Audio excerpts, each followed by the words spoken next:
আমাদের আলজিমিরা হসপিটালে টোটাল সকালবেলা ছুটি দিলাম 2টা না? আচ্ছা, টোটাল 3টা, এটাতে 4টা বাবু, আর রাতে হয়েছে আচ্ছা টোটাল 5টা বাবু হয়েছে আলহামদুলিল্লাহ।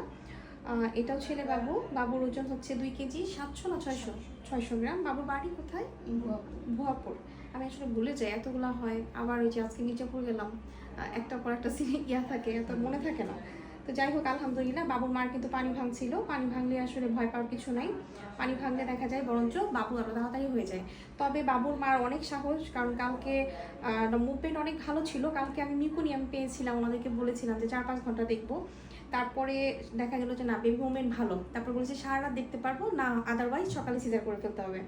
ওনারা আসলে নড়াচড়া ভালো ছিল, তারপরে হার্টবিট ভালো ছিল।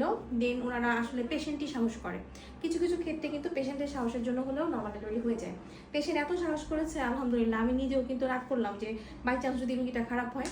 তারপরে আমি 11টার দিকে ওনাকে, 11টার একটু আগে মনে হয় বা 11টার দিকে বললাম যে চলেন ওটিতে যাই, আমি দেখি কি অবস্থা। পরে গিয়ে দেখলাম 4 ফিঙ্গার। পরে যাই হোক আলহামদুলিল্লাহ রানিং দিয়ে অনেক হেল্প করে ফান্ডাল দিয়ে আমি বললাম যে আমি ট্রাই করবো, একটু দেখি, যদি হয়ে যায় তাহলে নর্মালি হবে, আর যদি না হয় তাহলে সি সেকশন করতে হবে।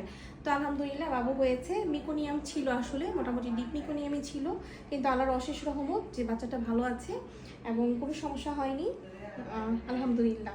অনেক সময় দেখা যায়, যেটা বললাম যে এর আগে একজন কুষ্টিয়া থেকে এসেছিল, ডায়াবেটিস ছিল, উনিও খুব সাহস করছিল। হ্যাঁ, উনিও এসে বললো যে ম্যাডাম জন্মমৃত আল্লাহর হাতে, আমি চেষ্টা করতে চাই। ওনার ডায়াবেটিস, তারপর উনি চেষ্টা করে, ওনার হয়ে গেল।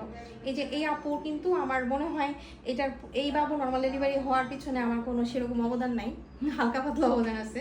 লাস্টে আমি চেষ্টা করছি, কিন্তু আপুর সাহসের কারণেই একমাত্র নর্মাল ডেলিভারি হয়েছে। এই জন্য বলি যে মাকে অবশ্যই সাহসী হতে হবে, ধৈর্যশীল হতে হবে।